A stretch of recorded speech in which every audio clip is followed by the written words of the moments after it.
Hi అండి అందరికీ కూడా. ఈరోజు మనం నేర్చుకోబోతున్నవి 8వ తరగతి పాఠ్యపుస్తకంలోని వ్యుత్పత్తర్థాలు, ప్రకృతి వికృతులు, పర్యాయ పదాలు, నానార్థాలు ఇవన్నీ కూడా మనం నేర్చుకోవడం జరుగుతుంది.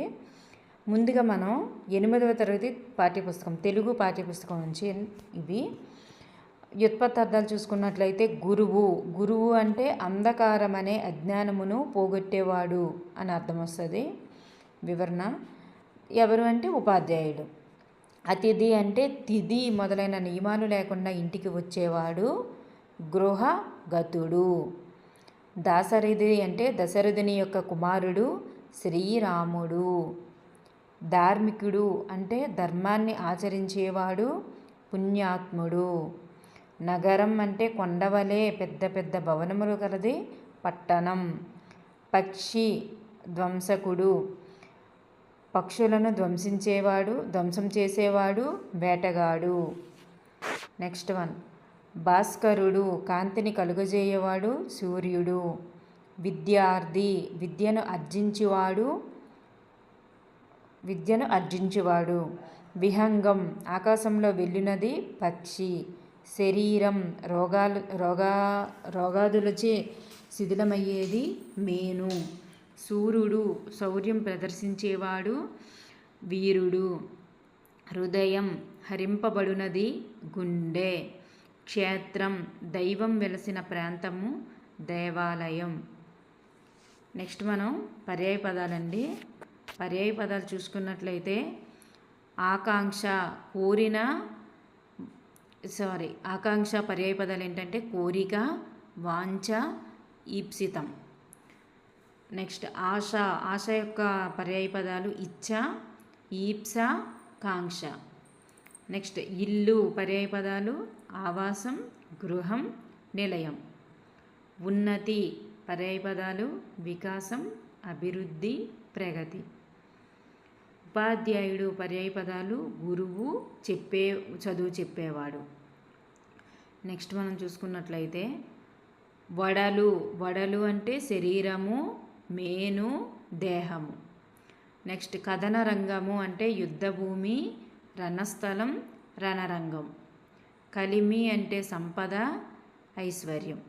కొండ అంటే పర్వతము, గిరి, అద్రి. కొడుకు అంటే అంగజుడు, ఆత్మజుడు, తనూజుడు.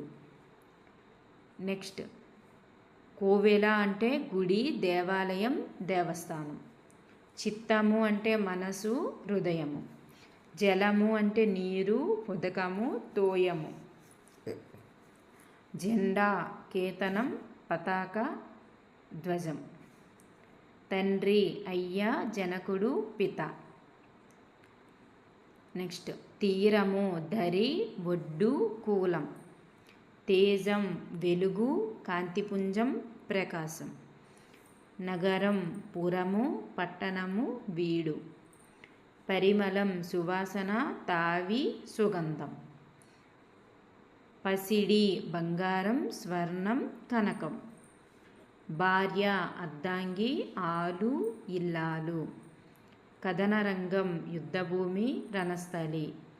వనిత, పడతి, మహిళ, మగువ.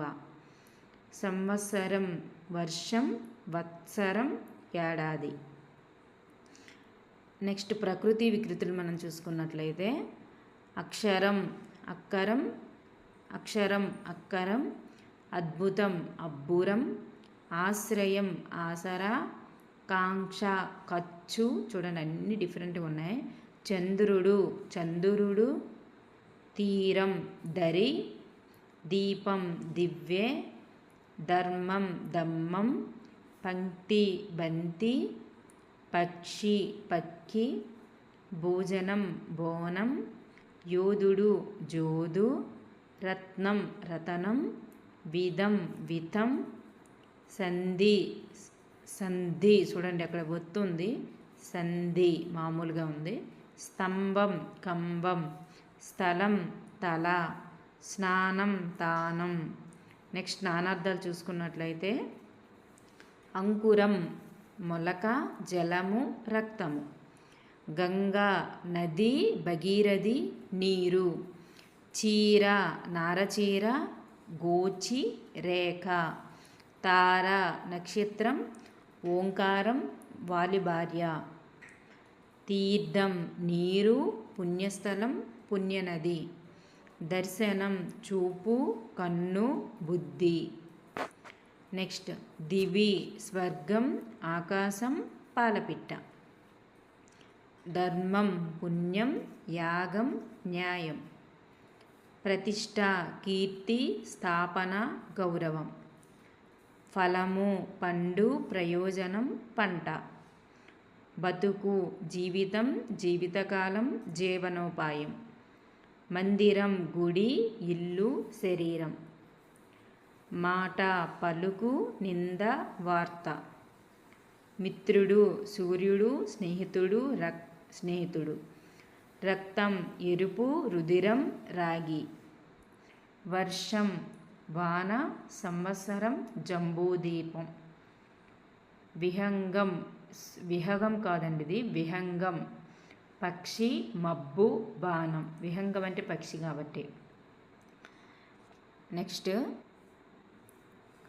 సంతానం బిడ్డ ఒక కల్పవృక్షం కులం, సమాజం సభ మనుషుల గుంపు ఏనుగు, సీమ దేశం వరిమడి గుత్తు, సుధా అమృతం పాలు సున్నం. ఇవన్నీ కూడా టెక్స్ట్ బుక్లో ఉన్నవేనండి కంటెంట్. ఇంకొన్ని నేను గ్రామర్ పార్ట్లో ఉన్నవన్నీ కూడా వెతికి అన్నీ ఒక దగ్గర రాసి మీకు అందించడం జరుగుతుందండి నెక్స్ట్ వీడియోలో. థ్యాంక్ యూ అండి ఎవ్రీవన్.